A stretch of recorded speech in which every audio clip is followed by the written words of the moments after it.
And here we go, guys. The next paper for HR from the Jan 2018 series. Okay, so as usual, I always do my introduction, but this time I'm just gonna go straight into it, guys.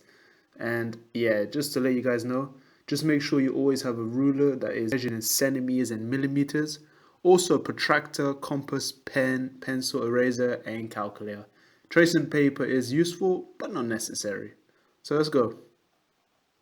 As usual, we're given all the necessary formulas: Pythagoras, trig, cone formulas, spheres, triangle, prism. So one thing to know about prisms is that you're generally given a specific shape, i.e. the cross section, and the rest of it is just replicas of that shape multiplied by an additional length. So area of the face times an extra length will give you the entire volume. You're also given some circle formulas, cylinder, which relates to circle, but you can see a cylinder as a circular prism. You're also given a trapezium and a useful quadratic equation. Now, let's move in.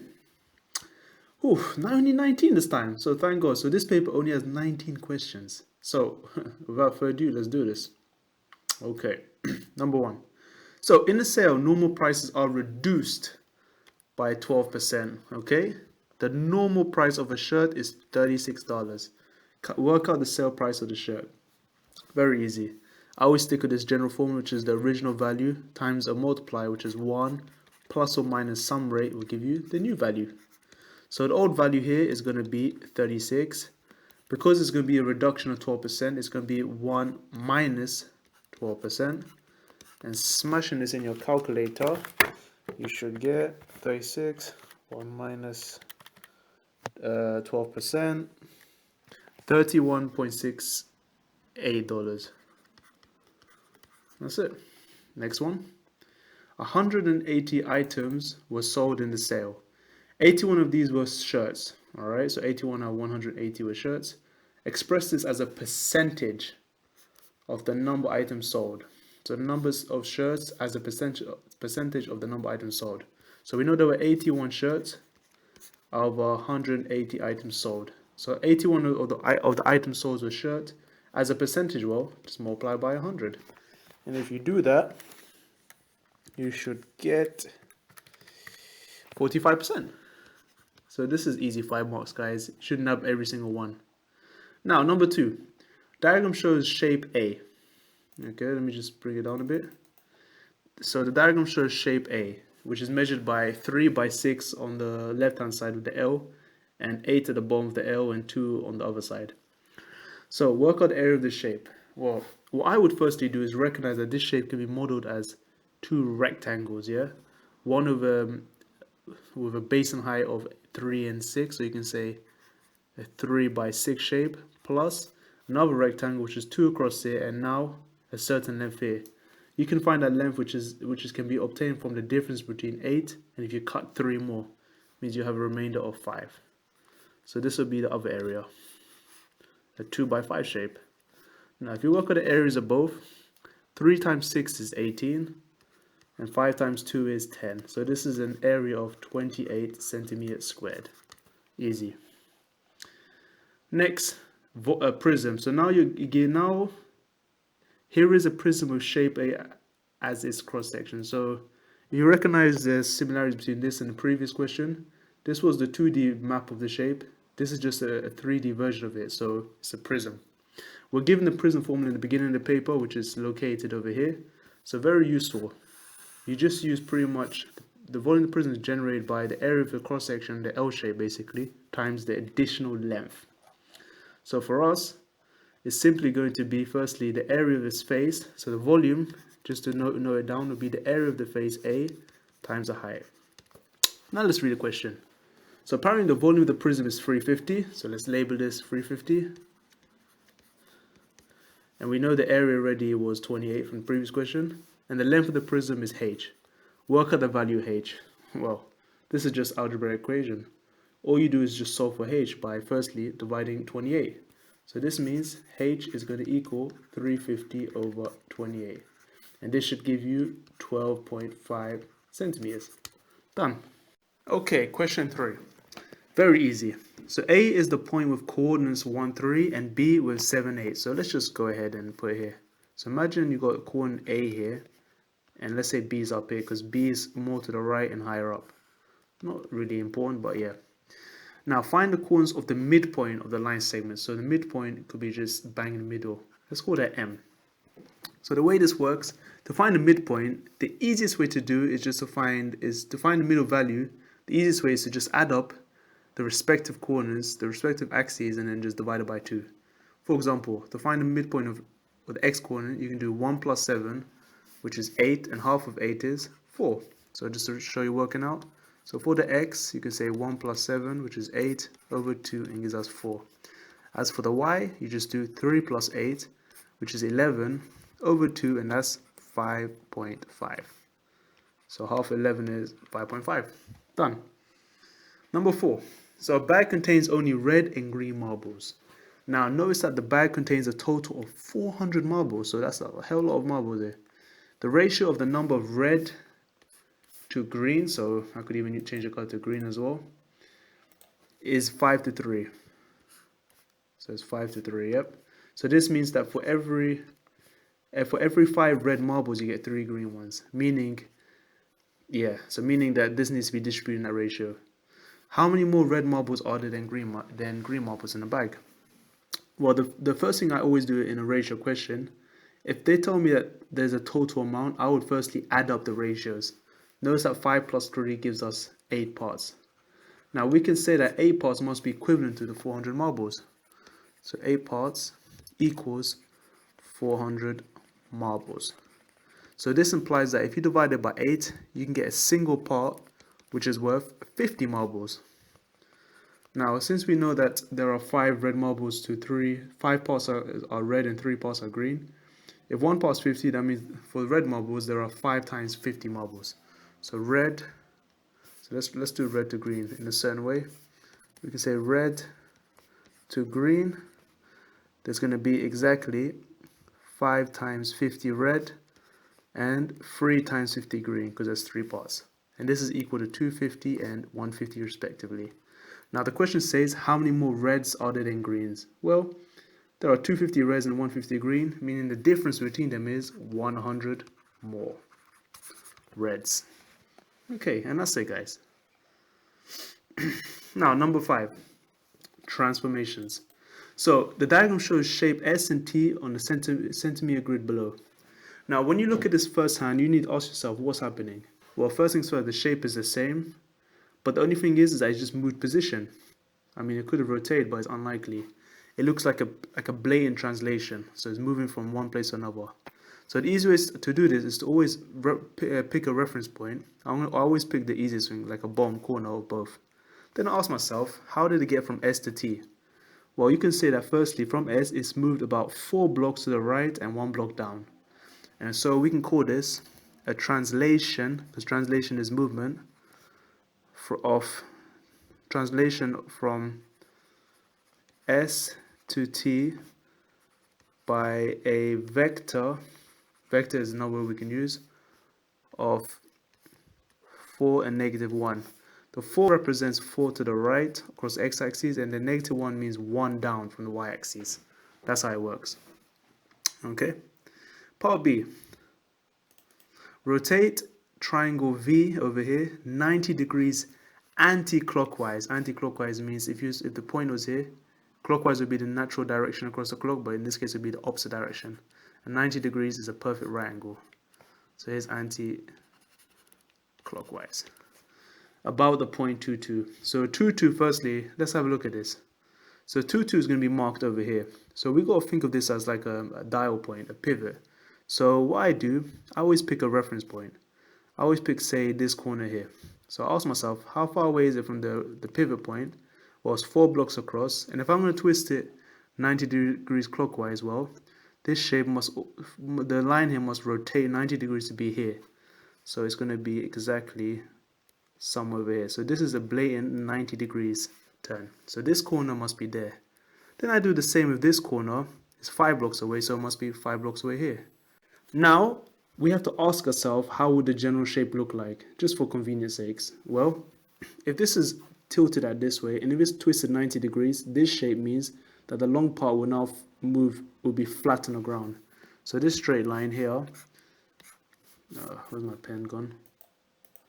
So the vertical line here will now be flat on the ground. So this is exactly 90 degrees. So this means this long part would be lying down here. So now you just complete the shape. And that's it. This is how it should look like. Perfect 90 degrees. Okay, let's move on. Alright, number 6.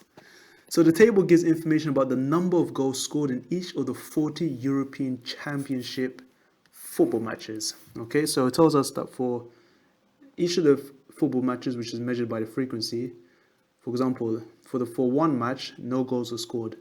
But for 8 matches, they each scored 1 goal each. So that would be 8 in total. 12, 2 each, so that's 24 and so on. So what do we do? So part A, find the mean number of goals scored. Well, to calculate the mean in these kind of tables, usually we need to firstly find out the total number of goals scored, and we divide it by the number of games, which are 40. So how do we calculate the total? So let's call the total here fx. That's what we usually say in the exam, where x is the number of goals scored and f is the frequency. And all we do is just do f times x. So for example, 1 times 0 is 0, 8 times 1 is 8, 12 and 2 is 24, next one's 45 and 16. And now, when we add all of these up in your calculator, you should get, no one's interested in you, 93 goals. So it's going to be a total of 93 over 40. And this, my friends, should give us 2.325. So the mean number of goals were 2.325 scored. Okay, and that's it. B, work out the interquartile range. So the interquartile range is simply the upper quartile minus the lower quartile. Now to find these quartiles, we know there are 40 games played. That means the upper quartile must be the third quarter of the third quarter of the match of the 40 matches. So third quarter of 40 matches, which is the 30th match. Whereas the lower quartile is the first quarter of the 40 matches, which is about the 10th match. Technically, you could say 10th to 11th or 30th to 31st. There's always one of those. There's always a +1 case. But anyway, the both should be fine in this case. So looking back at the table, where is the 10th match? Well, it goes in order from frequency. We can see that the first game there was no goals. The next 8 games, so this means there's 9 so far, there was only 0 and 1. That means from the 10th onwards up to the next 12 games, there were 2 goals scored. So this is where the 10th game lies. Now, so that means the number of goals so it means the lower quarter here must be equal to 2. So lower quarter is 2. So this is just right here actually, lower quarter here. Now for the upper quartile, we need to find the 30th game. So where is the 30th game? So let's just add up. So 9 plus 12 is 21, plus 15 is 36. So that means the 30th game must be around here. So this is the upper quartile. So the interquartile will be 3 take away 2, which is not there, 1. Okay, and finally, now here we go. So if you got some French skills, it'd be good. So Francois has a recording of each of the 40 games. He's going to choose at random one of these matches to watch.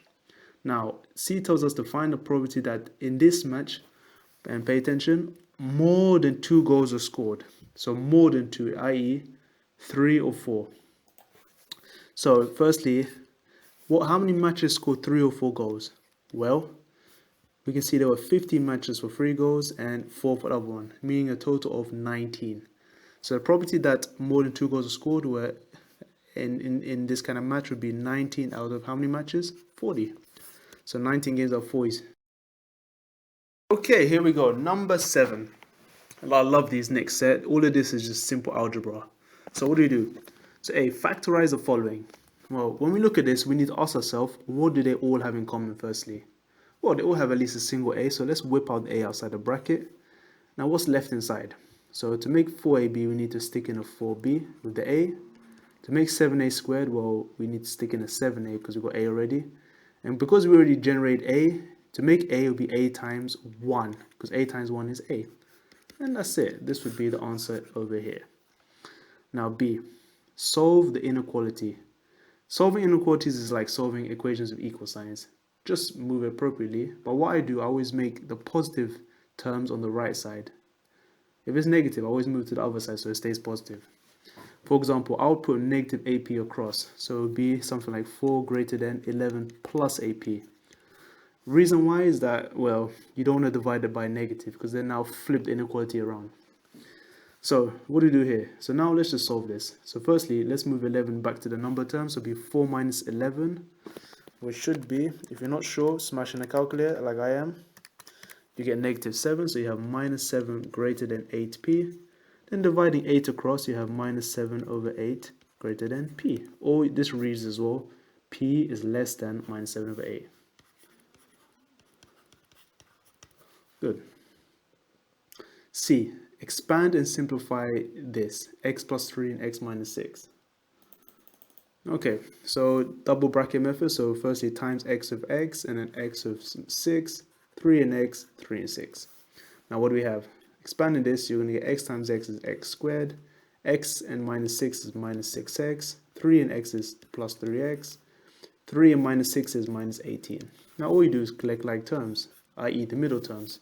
And doing so, minus 6x and plus 3x will give us a negative 3x. So the solution is going to be x squared minus 3x minus 18. Easy stuff. Next one, part D. So when you're dividing terms, like terms with same base but different powers, just subtract the powers. So it'll be y to the power of a. Now, simplify 3e all squared. In this case, you just have to square every term inside there. So it'll be 3 squared, which is 9. E squared is e squared. Complete. Alright, here we go. Now trigonometry. So here is a right angle triangle and you're given the following dimensions. See, now it tells us to calculate the length of BC. So let's go ahead and label BC over here as X. Give your answer to 3 significant figures. No problem. Now, for these kind of questions, always recall SO, CA, TOA. These are literally your friends over here. Where S is sine, C is cos, and T is tan. And OAH is opposite, adjacent, hypotenuse, and so on. Now, when we look at this, we have to appropriately label everything correctly. For example, well, we always said that the longest side, i.e. the diagonal side or whatever, opposite right angle is the hypotenuse. And the angle we're measuring, and the length opposite angle is known as the opposite, right? Conveniently. And that's what we write. We're not interested in the adjacent side. Why? Because there's nothing there and we don't need it. Only label the sides you need.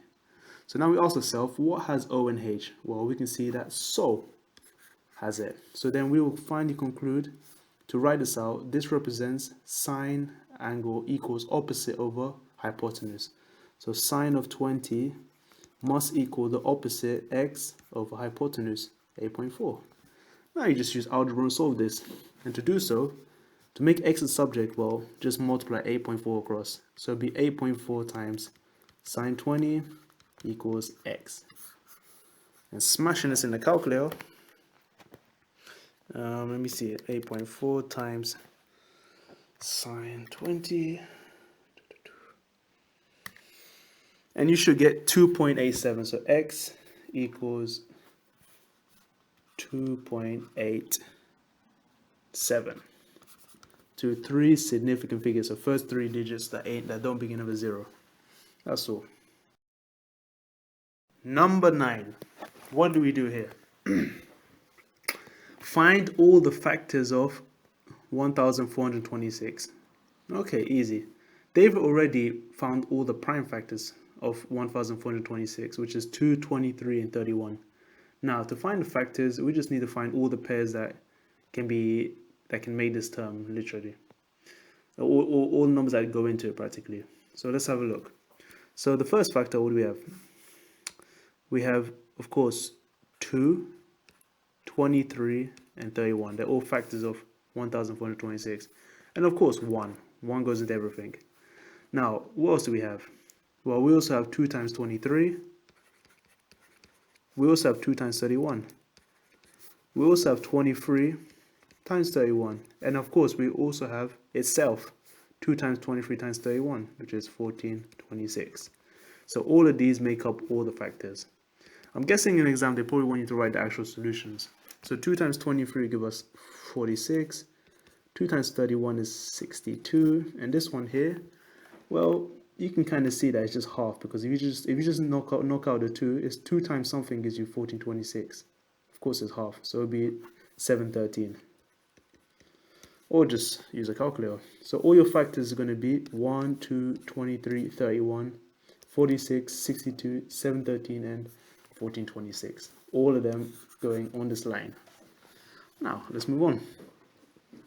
Write 713 as a product of its prime factors. Well, that's quite clear because we wrote it over here. 23 times 31. So it's going to be 23 and 31. Yep, perfect. Number 10. So the table gives information about the population of 4 countries in 2016. So we've got population numbers where, of course, China, India will have to be the highest, with China slightly dominating India, but it just doesn't look at that big difference, but it's really big in real figures. Now, write this number as an ordinary number. So depending on your calculator, you could technically just smash it in your calculator and get an answer. Well, I got an answer. It's actually the full answer, but in case your calculator doesn't give it, this means that we must have 8 digits after the 3. 8 whole digits. So including 2 and 4, we need 6 more zeros. So it'd be 3, 2, 4, and 6 more zeros. And just put some commas there. So this is the number you should read. So that's a population of USA. So which of the 4 countries had the least population? So the one, I always look firstly at the lowest power. So 7 is the lowest power, so the UK. And if you know geography, UK is clearly much smaller than the rest of these. So United Kingdom. I don't know if you might lose a mark if you say UK, depending if the examiner's not having a bad day. So part C. Work out the total population of all 4 countries. Give your answer in standard form. Well, thank God for calculators. Firstly, let's smash this all in our calculator right now. See what we get. So 1.38 is 10 to the power 9 plus 1.32 times 10 to the power of 9. So these ones, it's best to just, if you got, I mean, you're going to use a calculator, so you would want to just try it and see if you have the right answer. But if you have a Casio, it should give you a standard form answer, unless you did something to it.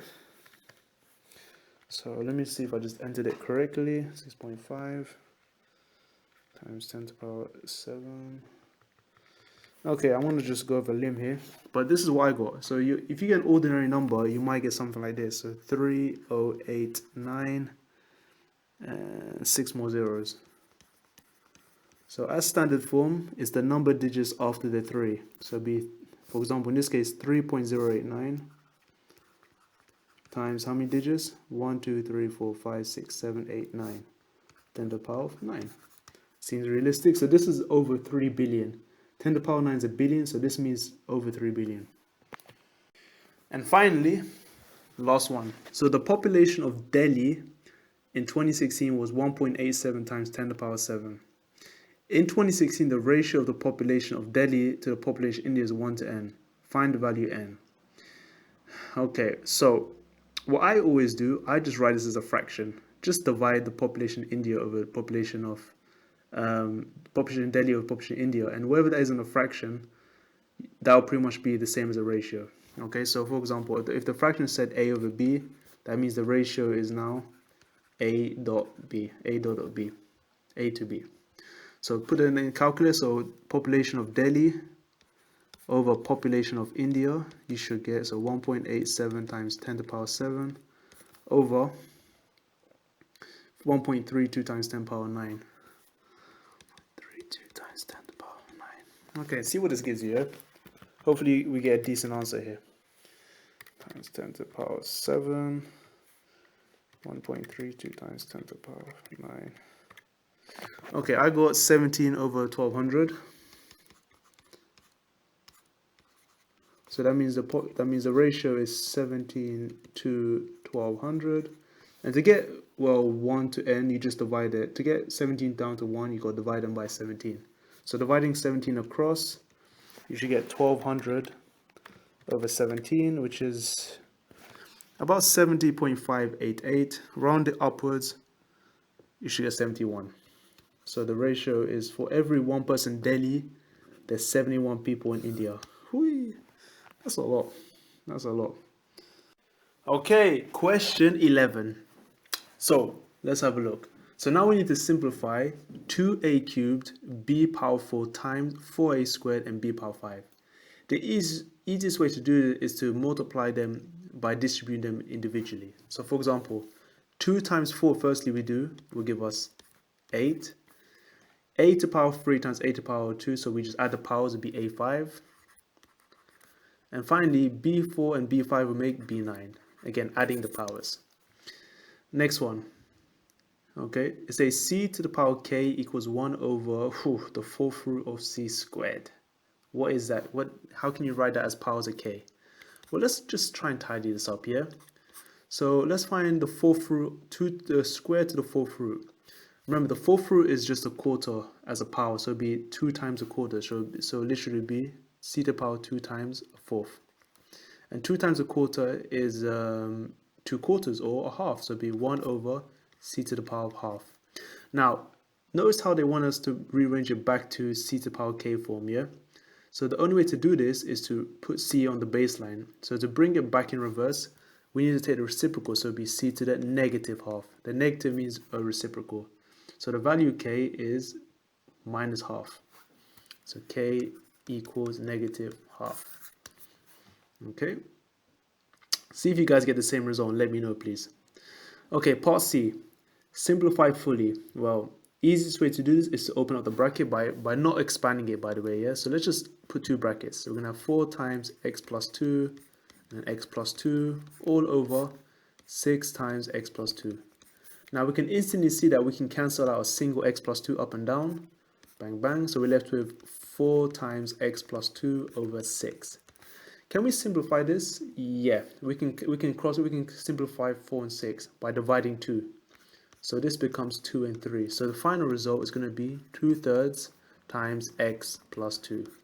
Yes, you can write like this, or you can write it as 2 times x plus 2 over 3. Same thing, really. Now, next one, part D. So factorize completely this term. Oh, so this one came up in the Edexcel CGP book. It's such a popular example. The key idea is that this is the difference of 2 squares, really, because you've got square minus another square. However, 3 and 75 are not square numbers.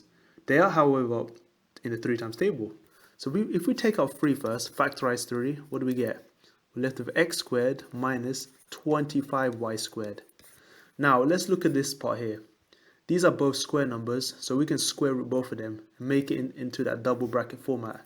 And we can just leave 3 here for a second. So doing that, square rooting x squared gives us x on both, and square rooting 25y squared gives us 5y on both. And now we stick a plus and a minus. And this is the final answer. Alright, question 12, guys. So let's have a look. So in a bowl, there are 20 grapes. 13 of these grapes are green and 7 of these grapes are red. Alright, that's nice. Jayish takes at random a grape from the bowl and eats the grape. Lucky guy. He then takes at random another grape from the bowl and eats the other grape. Complete the tree diagram. So firstly, you start with 20. If you eat a grape, you go down to 19. Makes sense. So just making it clear, we have 20 to begin with 13 green and 7 red. So I'm just going to label these just for myself. Now, when he eats the first grape, he has a chance of eating green is 13 out of 20, meaning there's 7 out of 20 reds to begin with. Now that's the first one. So now let's move on to now we need to make a second tree. Okay, and again, these two would also have to be green, red, and green, red. Let's make it easier. So if you eat a green, what are we left with? Yeah. You had a green 13 and you eat another green, you got 12 now out of 19. But you still got 7 reds remaining. 7 over 19. If you eat another red, you had 7, eat another red, you're left with 6 reds out of 19. But you still got all the other greens, so you got 13 out of 19 left. And that's it, this is your complete tree. Now work out the property that Jayish is 2 green grapes. So you have to go green twice. So the probability of going green and then green again. So 13 over 20 times 12 over 19. So probability of green and then green again, 13 over 20 times 12 over 19.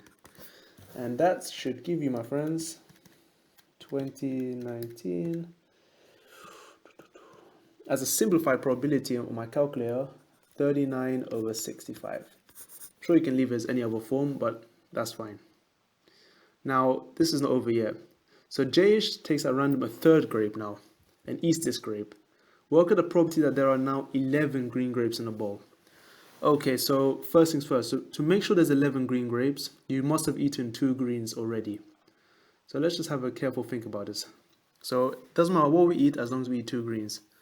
So we can say firstly we ate 2 greens first, and then we ate, I don't know, red.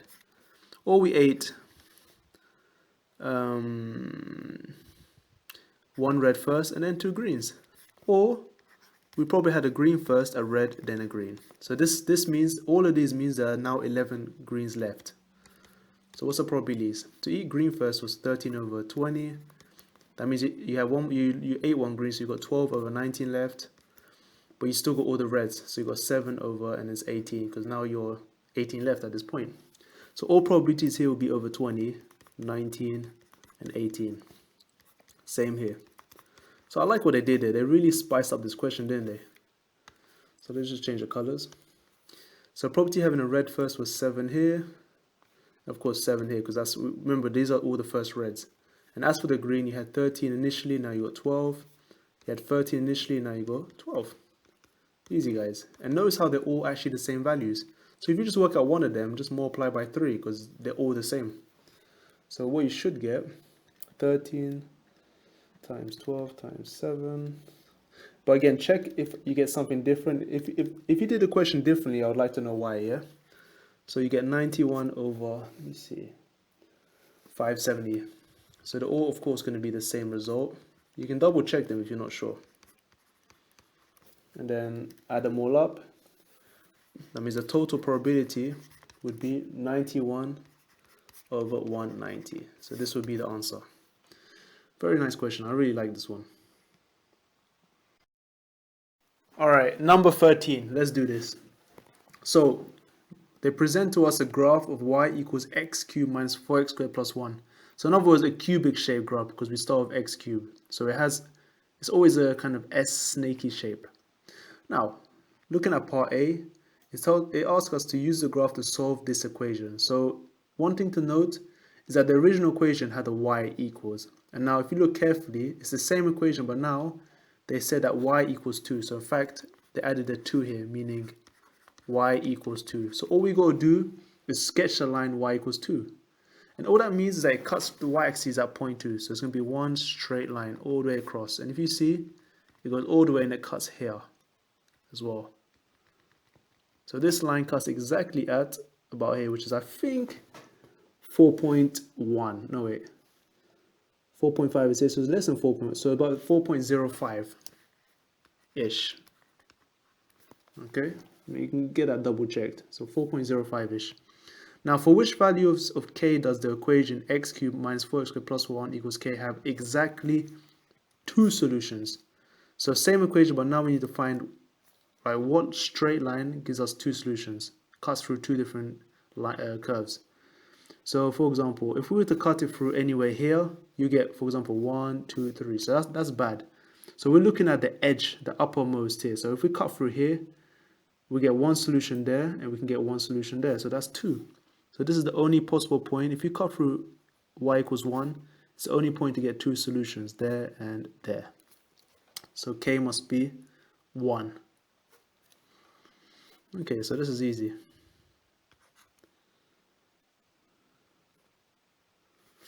Wait, you have another one. Oh yeah, second place. Oh yeah, another one would be actually at the bottom, the lowest at the other turning point. So if we cut over here, so that's a tricky one. So that's between 2 values, so it's around here. So that's minus 8. It's going down in 0.2. So minus 8.2, 8.4, 8.5. So minus 8.5 is the second one. Yeah, almost missed that one out. So for these ones, you have always 2 turning points, one at the uppermost and one at the lowermost. So there's 1 solution there cutting with this, Second solution, this point cutting with that. Finally, let's look at part C. So the equation now, they modified again, x cubed minus 4x squared plus x minus 2 can be solved by finding the point of intersection of the line L with this graph. So find the equation of L. So like the previous two, they've replaced y with 2. So this is y equals 2, y equals k. We need to find a new line, y equals something, that intersected this one. The trick is to look at both equations and ask ourselves what changed. So the objective is to rearrange the first equation into this kind of form. So let's do it. So starting with x cubed minus 4x squared plus x minus 2 equals 0, we need to basically get plus 1 from the x minus 2. So firstly, I would move the x across. So we got x cubed minus 4x squared minus 2 equals x, equals minus x actually. Minus x. And then to get plus 1, I need to add 3 to make this plus 1. So adding 3 on both sides, you get this plus 1. And this becomes minus x plus 3. So the final solution will be y equals minus x plus 3, but I prefer to write it as 3 minus x. So that would be the second pair. Oh, no, that would be the line that intersects to get this equation. All right. Do I need to do anything else? Nope. Thank God. Right, number 14. P is directly proportional to the square of Q. So directly proportional means equals K, and square of Q means Q squared. So the equation reads P equals K times Q squared. P equals 180 when Q is 12, so replace the numbers. So P is 180 when K is 12, so 12 squared is 144. And solving for K will give us 180 over 12 squared. And that is 12 squared, 504. So K is 504. So just checking everything's done correctly. Yep, P is 180, Q is 12. And now the way this works, when it says find the formula for P in terms of Q, you copy the original formula and replace K with a number. So P equals 5 over 4 Q squared, because they never said in terms of K and Q, they just said in terms of Q. And this is the only thing that makes sense. Okay, and now lastly for part B, find the value P when Q is 30. So just using your equation, just plug in Q is 30 to find P. So it'd be P equals 5 over 4 times 30 squared. See what you guys get. Times 30 squared. And I got 1125. So 1125. See if you guys got the same. Alright, number 15. Let's have a look. No reasoning, thank God. So we're giving a typical circle geometry problem now. It looks like we've got two chords. So ABC and AD are straight lines. Okay, great. We've got AB is 8, AE is, where's AE? Is 6, and ED is 5. And we got BC we don't know, and BD we don't know. Calculate the length of BD. Correct. Give your answers to 3 similar figures. Okay, so BD seems to be in the shape of a triangle. So we've got ABD triangle. So let's go ahead and sketch that triangle. So we've got a triangle looks a bit like this, where we've got an angle of 25. We've got length from A to B, which is 8. And we've got length from A all the way to D of 6 plus 5, so it's 11. And they want us to find BD, so let's call that X. So how to do this? Well, this is a typical cosine sine rule problem. And because you're working with 3 lengths and an angle, we need to use the cosine rule. Okay, so that's the first step. So using the cosine rule, the general formula is a squared equals b squared plus c squared minus 2bc times cos a, where you have a single angle A, which is represented here, angle A. Let's call this A here. And this length here can be represented by little a. And these two can be B, 8 and 11 can be B and C respectively. So doing so, popping everything in, we're going to have a squared, which is x squared, equals b squared and c squared, so 8 squared plus 11 squared, minus 2 times 8 and 11, cos a, so cos 25. So let's go ahead and tidy this up a bit. Actually, no, you don't need to. You can actually smash this on the calculator. So doing that, smashing in the calculator, so let me do that as well. 2 times 8 times 11 cos 25. And you should get, actually, and then you should get an answer. And now with that answer, you want to square root it. And I got 5.048, blah, blah. So the freestanding figures, you should write 5.05. So 5.05. All right. Now calculate the length of AC. So AC is where? Oh, it's a full length. Now, one thing about these properties is that there's a type of chord property where you can work out firstly some pattern. It tells us that when you got circles involved and you got external chords, we can say that the chords, these two chords, the products of the two chords in a straight line like y and 8 must equal the products of 6 and 5 from the other same point on the circle. So we can say 8 times y must equal 6 times 5. So let's begin with that. So 8 times y is 8y, 6 and 5 is 30. So y must be 30 divided by 8, which is 3.75. So this length y is 3.75. Now, to find the length, the total length AC is going to be 3.75 plus 8. So add 8 to your answer, and you should get 11.75. Check what you guys got as well and let me know. I would like to compare solutions. Thanks. Okay, number 16. So differentiation, straightforward. Key idea is simply just drop the power and move. So 2x cubed, drop the power, you get 6x and the power goes down to 2. Next one, drop the power, you get 18x and power is 1. If you got a constant, it's 0. So that's your solution. So this should, well, they give you so much space, it should just go there. Okay, so there's a nice trick here. So to find the gradient of this line OM, we just got to do a little sketch. And we got to think of this as two different coordinates. So if we knew the coordinates of O, which is obviously 0, 0, and if we know the coordinates of M, we can actually find the gradient of this line. So the idea is to find the gradient. And to find the coordinates, we know the gradient is flat, so we can find the value of x from dy over dx. So let's go ahead and set this equation to 0 and work from there, yeah? So at M, the gradient is flat, so we're going to have, let's copy the equation now, 6x squared minus 18x must be 0. Okay, now we could go ahead and just divide everything by 6 to simplify this. So we're going to have x squared minus 3x equals 0. Factorizing x, you got x outside and x minus 3 equals 0. So this tells us that the two turning points, which is there and also there as well technically, this is also a turning point when dy over dx is 0, is going to be exactly with x values 0 and x values 3. X minus 3 equals 0 is 3. So x equals 0 is one turning point, and this is the other turning point. So now we found the coordinates of where it turns. So if you found the coordinates, so this one's obviously going to be 0, 0, which matches that. And when x equals 3, we can find the coordinates of here. So when x equals 3, plug into your original y equation. So let's do it up here.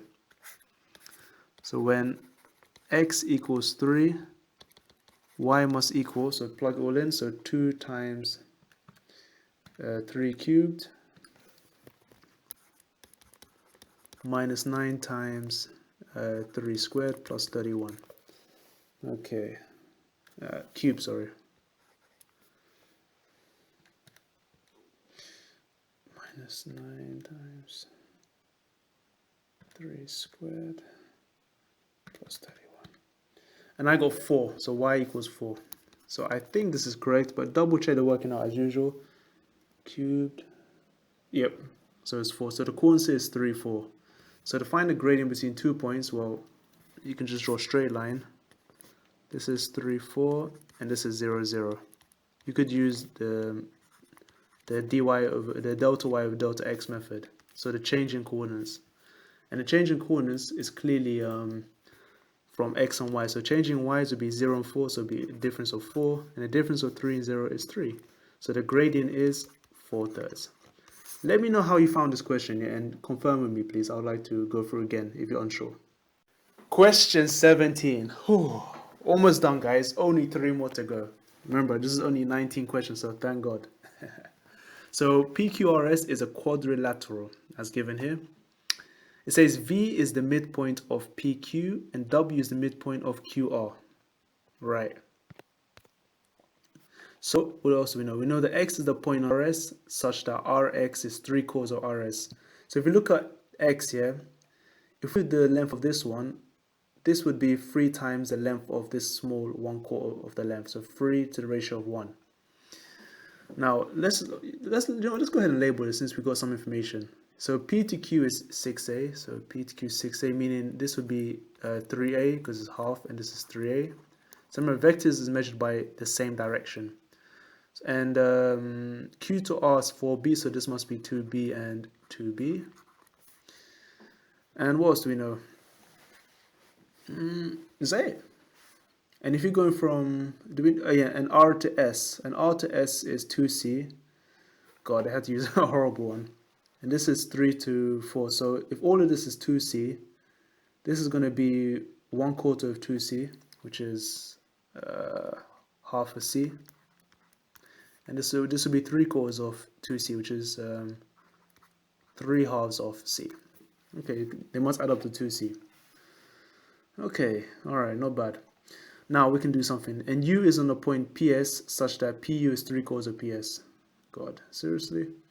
Find PS in terms of A, B, and C. So P to S. So P to S is the sum of all of this, yeah? So that's quite easy actually.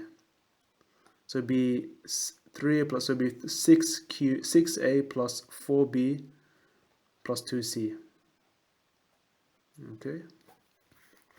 So 6A plus 4B plus 2C. So this is PS. Right, find VW in terms of A and B. So V to W. So V to W is just this short distance. So you have to go from V to Q and Q to W. So it'll be 3A plus 2B. 3A plus 2B. So always give a little dash underneath. Okay, part B now. So show by a vector method that VW is parallel to UX. Okay, so where's VW? So we did VW already. It's this line here. Oops, let me get my colors. Let's use purple. So here is VW and here is UX. The only way to do this is to try and find an expression for U to X and see if they are scale factor of each other. Well, to get from U to X, we don't have to get it yet because we don't have a vector for P to U or U to S. So I'm going to try and calculate a vector going from P to U, because we know that P to U is 3/4 of P to S. So in other words, I can just do it here. P to U is going to be, so 3/4 of P to S would be 3/4 of this. So 3/4 of 6 would be 4.5A plus 3B plus 3/2, 1.5C. So that's 3/4. Now, to go from U to X, we have to go all the way around. Okay, so we have to go back here plus all of these guys. So let's do it. So let's have a think. If you're going from U to P, it will be the negative of all of these. So let me do it over here, U to X. It's gonna be a big working out. So minus all of this. So minus 4.5A minus 3B minus 1.5C.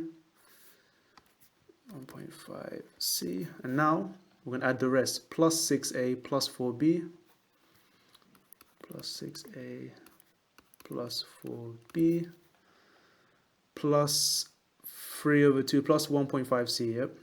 So you can see the C's cancel out. Okay, so in that case, simplifying everything, this goes and this goes. 6 take away 4.5A will be 1.5A. 4 take away B is plus B, 1B. Now, are these two related, VW and UX? Yes, we can see that UX is half of VW. So we can say UX is half the size of VW, meaning they are clearly parallel. So remember, this is just the size of the vector. So if VW was like this, UW is half the size like that, in the same direction. And that's it, guys. Moving on. Oh, it's not done yet. So given that RS is 6 minus 5, calculate the magnitude. Oh, thank God, easy. So the magnitude is simply going to be the using Pythagoras' theorem, so the square root of each of these values. So this would be 6 squared plus minus 5 squared square root, and this will give us the actual value of this distance. So calculating this, 6 squared plus 5 squared. Square root answer, it will be root 61. So nothing too difficult. Okay, question 18, guys. So let's check it out. So it states that ABCD is a rectangle and the perimeter of ABCD is 64 centimeters. Okay, and this is rounded to the nearest centimeter. So before we move on, this is looking like an upper and lower bound question, okay? So the nearest centimeter means it's going to be plus or minus half of this, or half a centimeter above and below. So that's what it's going to be. So this means the range of the perimeter is going to be somewhere between 64.5, oops, oh my god, no, that's not that, I meant to use a rubber. So 64.5, and the lower bound, it would be 63.5. Okay, so this is the range. And as for the length AB, is also correct in nearest centimeters. So it would be above plus 5 minus again, plus 0.5. So the AB would be between lengths of 16.5 and 17.5. Okay, so that makes sense. Now, calculate the lower bound of the length AD. Show you working clearly. So first things first, let's just draw a rectangle, okay? I mean, it's hard to determine what the other lengths are, but let's check it out. Let's say the rectangle is A, B, C, D. Now, AB is 17, so let's just call it 17. That means if we add these together, we get 34. And to get the remaining length, we can just subtract 34 from 64. And this should give us, that's 34, yeah? And that should give us 30. So that means if we split 30 into two parts, that means the remaining lengths would be 15. Now, to get the lower bound, we have to ensure that, for example, the upper bound of these ones and the lower bound of these ones will still guarantee us a value between these two ranges. So we want to be as close as possible to the lower bound of the perimeter. Now, let's do some tests. Let's add, firstly, the upper bounds of these two, of A, B, and C, D. So the two upper bounds would be 17.5 plus 17.5. Now this is going to give us exactly, let's see, 35. So this means we still need, from 64, we need another 29 centimeters, yeah? So 29 more from these two lengths. That means we can actually use their lower bounds. So 29 more, that means the lower bound 15 could be 14.5 and 14.5 here. And that's it. And if you add up these two 14.5s, you get 29, and voila, this is the correct lower bound. So the correct equations we could use would be 17.5 for the upper bounds across and 14.5 for the lower bounds, and all of this will give us 64. That's it. So double check how you did this one. I admit this question I'm not 100%, but I believe this is the way we can do it. And here we go, guys. Number 19, the final question of the paper, and I believe it is, yes. So what do? So it tells us that the four angles in degrees of a quadrilateral ABCD are given by this.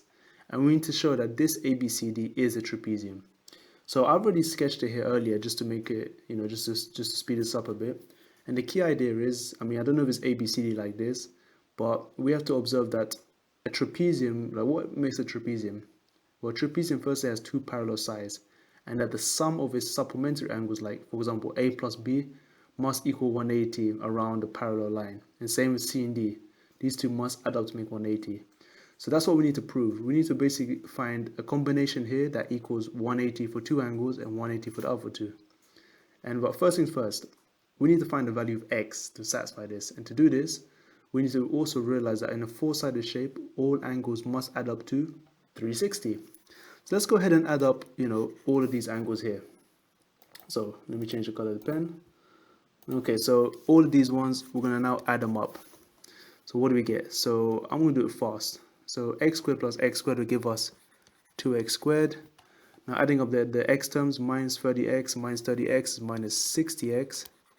Now adding up all the terms, so 470 plus 510 minus 65 minus 105.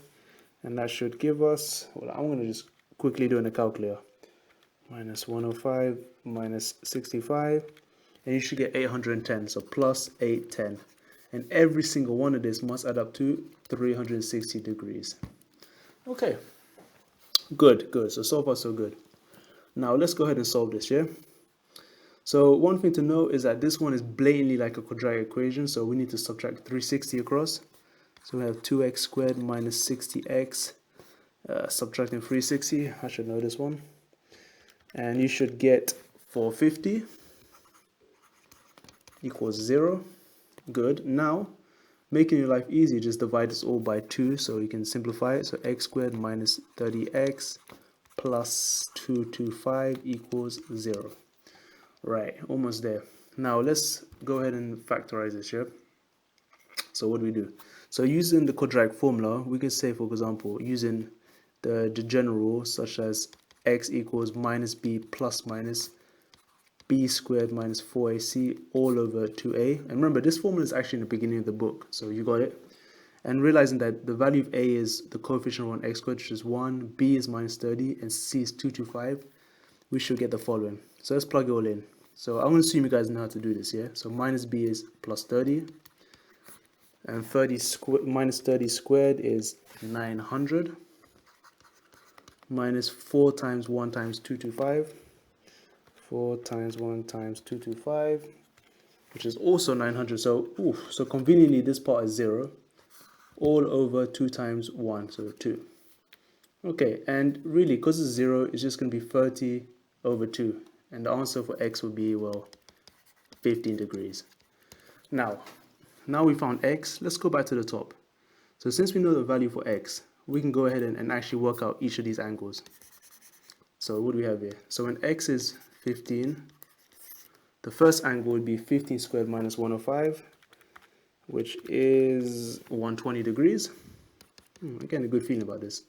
Next one's going to be 15 squared minus 65, which is 160. So firstly, these two don't pair up. So let me just go ahead and clear this out here. Next angle will be 470 minus 30 times 15. Oh, what's x? 15, yep. Which is 20, yes.